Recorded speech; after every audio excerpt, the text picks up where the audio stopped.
Agora vamos ver alguns exemplos em que a gente vai usar a técnica ou o método da substituição de U para calcular integrais indefinidas.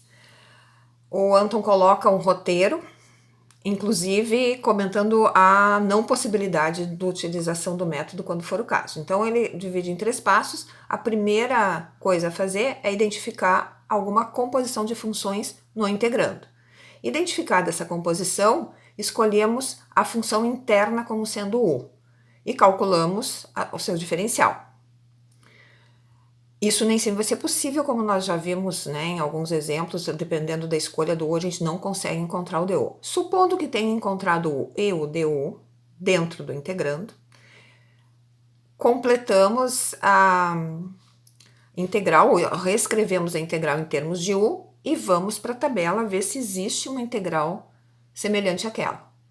Se formos para a tabela e encontrarmos, ótimo, daí passamos para o passo 3, onde é só feita a substituição do U pela variável x. Mas podemos lembrar que nem sempre vai ser possível encontrar essa integral na tabela. Então, sempre que completar um passo, a gente passa para o segundo, mas não tem garantia de que a gente vá poder aplicar esse método em todas as integrais. Vamos escolher, no momento, integrais em que ele possa ser aplicado, mas vamos encontrar algumas que não. Então, vamos para alguns exemplos. Vou começar aqui com o exemplo 1, aliás, com o exemplo 2 e 3, onde as substituições são mais facilmente identificáveis e a escolha do U, portanto, se torna mais clara. No exemplo 2, integral indefinida de seno de x mais 9 dx.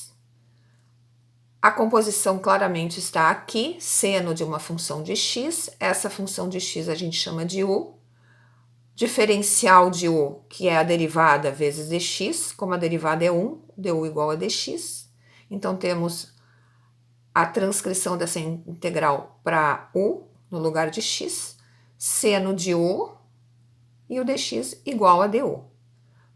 Chegamos nessa integral, vamos para a tabela. Olhamos na tabela, integral de seno de U du menos cosseno de U. Colocamos o resultado, mais a constante de integração, claro, e completamos o exercício voltando para a variável x. Se U foi escolhido como x mais 9, então o resultado é menos cosseno de x mais 9, mais c, constante de integração. Outro exemplo de uma potência agora, é potência de um polinômio, uma função de primeiro grau de x, com o expoente 23.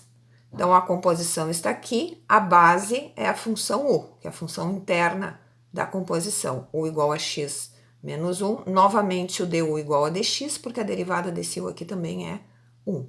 Fizemos a substituição da variável x pela variável U e chegamos numa integral de U na 23 du do primeiro tipo da integral da tabela que a gente já usou no exemplo 1.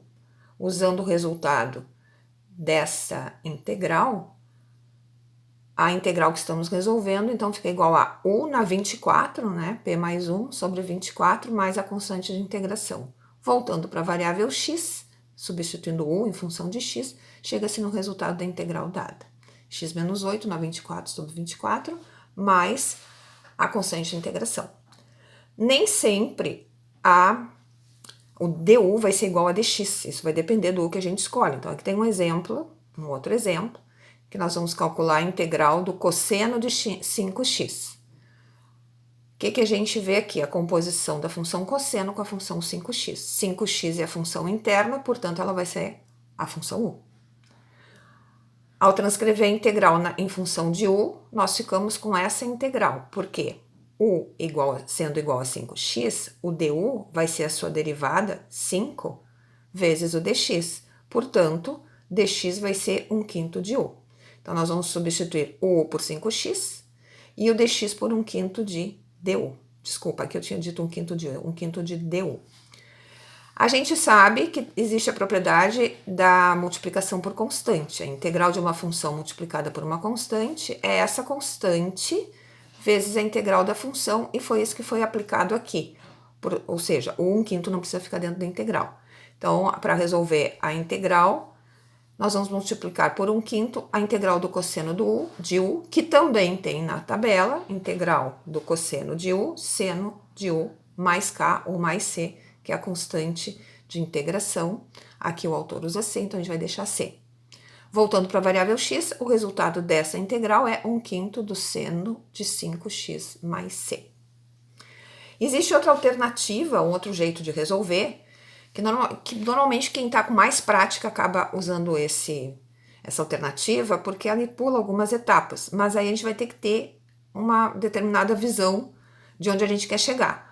Por exemplo, nesse caso, eu escolhendo o 5x para U, que foi feito também na primeira alternativa, eu já sei que o du vai ser 5dx, e eu tenho só o dx aqui. Então, em vez de encontrar o dx em função do du e substituir, eu posso produzir o du aqui dentro multiplicando por 5 o dx, só que com isso eu ia alterar o integrando. Para não alterar o integrando, eu multiplico de novo pelo inverso do 5, por 1/5. Então, eu teria duas constantes, uma cujo produto é 1. Uma das constantes interessa, que é o 5, que deve ficar aqui junto com o dx para compor o du. A outra constante, que é 1/5, que não interessa, fica fora da integral por meio da propriedade do produto de função por constante. Novamente, ao chegar nessa forma de escrever a integral, eu consigo substituir em função do u, escrevendo como integral do cosseno de u du, que é a mesma integral que nós resolvemos lá em cima, e ao obter o resultado, basta voltar para a variável x. Quando vocês tiverem com mais prática, talvez vocês usem essa alternativa, mas por enquanto acho bom fazer todas as substituições U e du pelo que a gente encontrou em função do x.